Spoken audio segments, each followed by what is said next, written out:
Rivalry. It's Gomez and Company here as we welcome in Coach, the retired Hall of Famer, Coach Boeheim. Coach, how are you today? I'm good. Morning. Morning.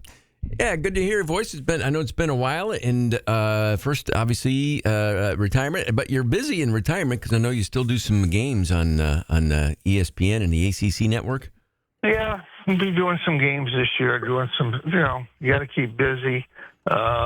It's not good sitting home. That's good for about a week. After that, you got to go out, got to get busy. But Syracuse-Georgetown, still a big game, but obviously it's not what it used to be because you're not in the same league, and it just doesn't mean as much. But it still means something. It'll be a good basketball game. I was on YouTube just scrolling around looking for a couple of highlights, and you just put in Syracuse-Georgetown, and the page just fills up. There are so many great moments and great games, that one included, that we just played a little bit from. But talk about that, Coach, just back in the day. And, we talk about this, and we have in the past, that one of the three loudest moments I ever remember in the Carrier Dome for any event was the 1990 game where Coach Thompson got tossed with three technicals. It was fantastic. Yeah, it was. He liked that. He enjoyed that.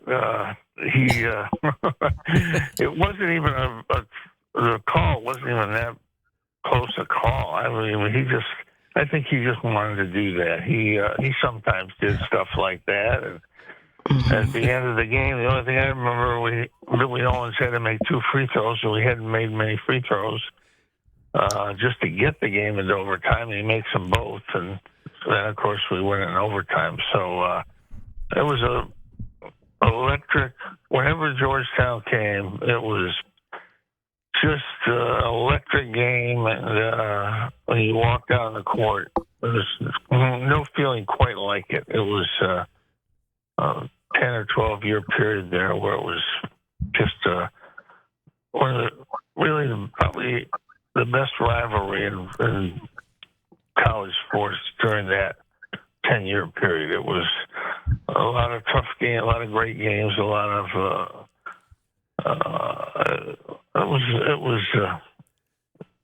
it was a very, very bitter rivalry for a while.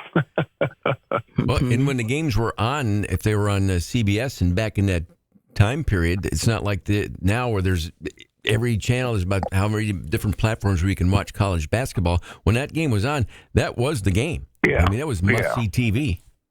Yeah, it was different then. There wasn't as many games as one game on Saturday or Sunday whenever we played, and everybody watched it. It was just it's what everybody did. I mean, after that game, you could go to California or any place, and people saw the game. So it was great. This year's game will be good. We're struggling. We're trying to get better. I think one thing people forget with this team is with JJ out, there's one guy, Chris Bell, that played last year. And you got the freshmen, you got all the other guys that came in. And it takes a while. It doesn't matter how much you practice. It takes a while to get together as a team. And losing JJ was a huge blow, I think. I think the way these other guys are getting better, Donnie Freeman's getting better, Elijah Moore's getting better.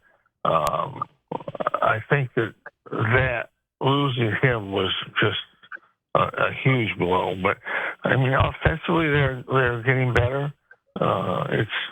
It's can their defense get better, and that's really the key for them going forward. I mean, it's just a lot of new guys. Defense is the hardest thing to learn, and they really do miss J.J. Starling, though. He was on the verge of having just a great year, and he could miss 4 to 6 weeks. You just don't know with bones, how it's going to heal. But hopefully they can get a little bit better and get him back and finish the year strong. And just around the country, around college basketball, and it's not uncommon this time of year, Coach, with the number of upsets early on in the year. And UConn, they go to Hawaii and lose 3 in a row. But now they're kind of bouncing back. But it's still early in the year, and it's just a different landscape in college basketball. Yeah, everybody's got players. It just doesn't matter who you play, where you are. They got good players. I mean, the transfer portal helps everybody. The weaker teams get better. The stronger teams don't always get that much better because they've got good players. But you can change your whole team with 2 or 3 transfer guys. And so you have more balance in college basketball than you ever had. It's wide open. Anything could happen. There's not one team that you can look at and say, well, that team's, a great team. There just isn't. There's just no great teams. And obviously the SEC is the strongest league in the country because of the NIL. They spend the most money on basketball, and it shows. They have the best teams. Coach, on with Coach Boeheim here with Gomez and Company. Lisa live from the loft at the home office this morning. And yes, Lisa, go ahead.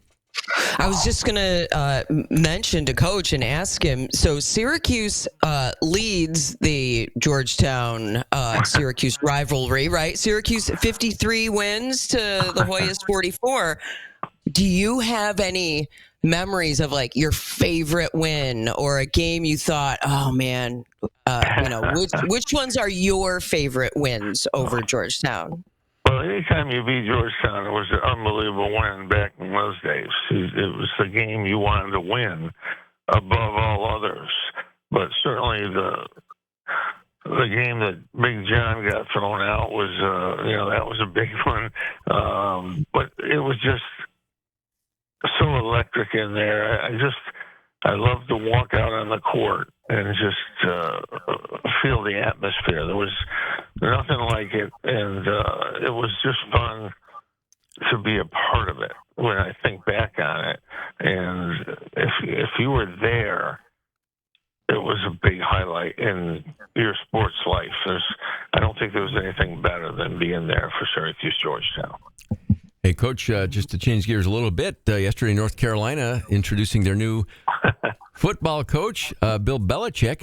Now, did you see that and say, hey, wait a minute, I might have a little in the tank here? No, I didn't think that at all. But I think with Belichick, he's a coach, and I think the NFL was going to be hard for him to get back because general managers don't want to hire Bill Belichick because he wants to run the whole thing, and they want to run the thing. They want to hire a coach that just coaches.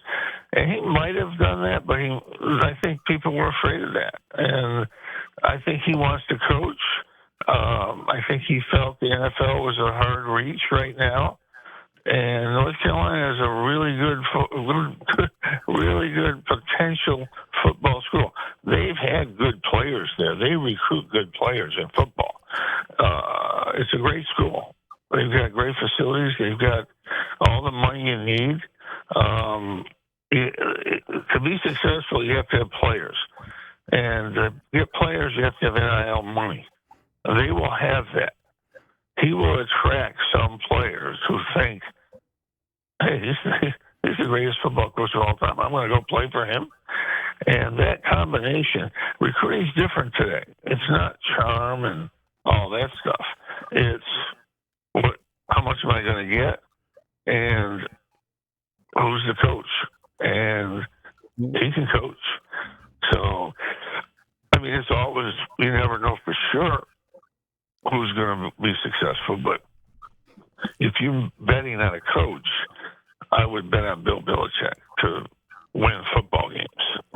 Going back to the Dome here, I mentioned the loudest moments I remember in the Dome, that Georgetown game among them, but I would now put in the top 5 the end of the Miami game, the football game, a couple weeks ago, with Kyle McCord and the Fran Brown and this year's SU football team. That moment also in that category of the loudest moments in the Dome. Yeah, it was a great game. I was there, and the quarterback is spectacular. I remember talking to him before the year at a basketball game when he came in last spring, and I said, well, you're going to show some people what you got. He said, I'm going to. and he did. I mean, let's face it, this kid threw the ball like nobody I've ever seen in watching football games in the Dome or in college football. I mean, he's just an unbelievably accurate passer, and it was a great year. Nobody thought they'd go 9-3, and Coach Brown pulled it off, and I think he's going to get good players. Next year's schedule was a really tough schedule, but I think football's back. I think they'll have success. Coach, always great to get caught up and stay well, and hopefully we'll bump into you here soon. Maybe at the Dome, maybe somewhere else. But it's always good to talk to Lisa, and you have to come along for the ride. Yes, I do. Thank you, Coach. All right. Take care. Have a good holiday season. Merry Christmas. Yeah. Bye-bye. Bye-bye.